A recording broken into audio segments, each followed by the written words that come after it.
प्लासी की लड़ाई में जितने लोग मैदान में लड़ रहे थे उससे ज्यादा लोग मैदान के बाहर खड़े होकर तमाशा देख रहे थे, लड़ाई का परिणाम सुनने की प्रतीक्षा कर रहे थे। देश के भाग्य का निर्णय होने जा रहा था, मगर उस निर्णय में सारा देश शामिल नहीं था। विदेश मंत्री के नाते मैं अफगानिस्तान गया था। आपको सुनकर ताज्जुब होगा, अफगानिस्तान के अपने मेजबानों से मैंने कहा मैं गजनी जाना चाहता हूं, गजनी। पहले मेरी बात उनकी समझ में नहीं आई, कहने लगे गजनी तो कोई टूरिस्ट स्पॉट नहीं है, गजनी में कोई 5 स्टार होटल नहीं है, गजनी में आप जाकर क्या करेंगे, गजनी में आप जाकर क्या देखेंगे। मैं उन्हें पूरी बात नहीं बता सकता था। मेरे हृदय में कहीं गजनी कांटे की तरह से चुभ रहा है। जब से मैंने गजनी से आए एक लुटेरे की कथा पढ़ी है और किशोरावस्था में पढ़ी है, मैं देखना चाहता था वो गजनी कैसा है। आपको सुनकर ताज्जुब होगा, महमूद गजनी का अफगानिस्तान के इतिहास में कोई स्थान नहीं है।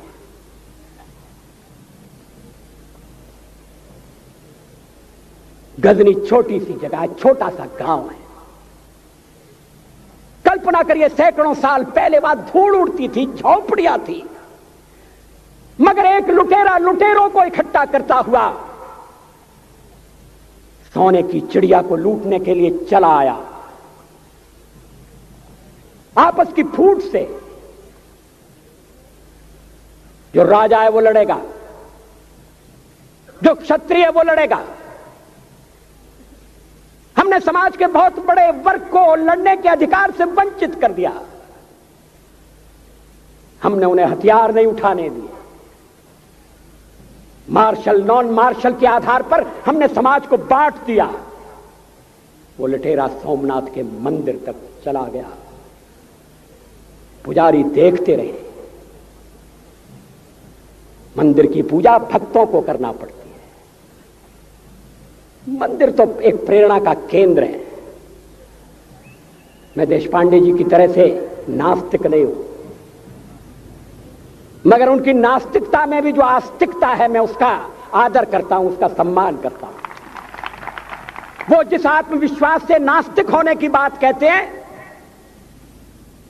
तो मैं उनसे कहना चाहता हूं वो सचमुच में नास्तिक नहीं है। जिसकी आस्तिकता है, जिसका विश्वास है, वो नास्तिक कैसे हो सकता है? विश्वास किसमें है ये बड़ी बात नहीं है, विश्वास है या नहीं। हमने समाज के बहुत से बड़े वर्ग को विश्वासहीन बना दिया।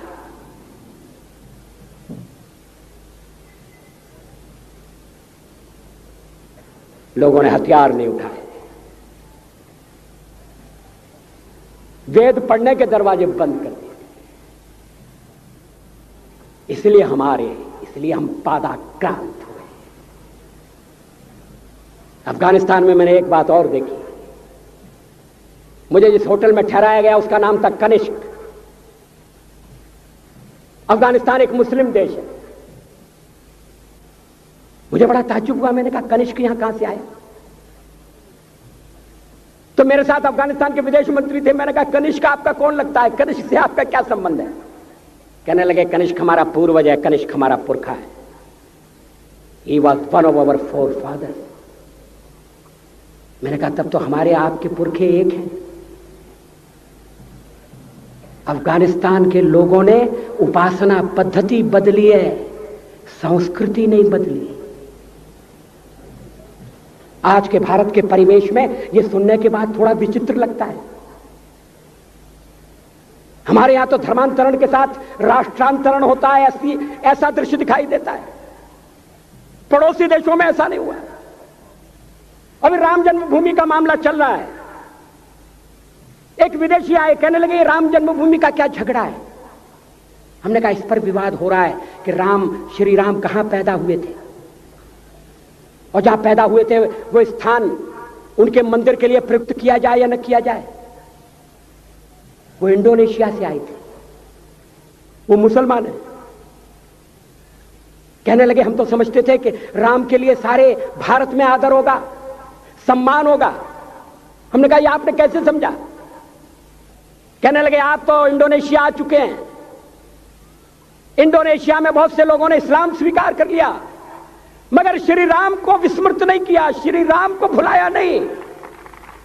इंडोनेशिया के बाली द्वीप में 1 महीने रामायण की लीला होती है। मैं उस समारोह में जा चुका हूं। उस समय भी विदेश मंत्री मेरे पास बैठे थे। मैंने कहा ये रामायण ये क्या हो रहा है? मैंने कहा एक्सीलेंसी ये मंच पर क्या हो रहा है? कहने लगे एक्सीलेंसी आपको पता होना चाहिए। हमने कहा मुझे तो पता है मगर मैं जानना चाहता हूं।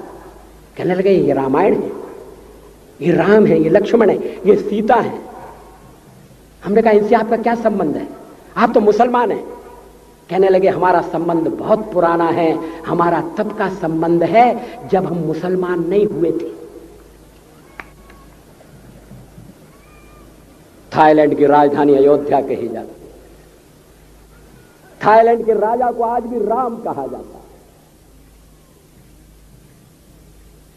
सावरकर जी ने हिंदू राष्ट्र की बात कही, हिम्मत के साथ। बुनियादी तौर पर भारत हिंदू राष्ट्र है।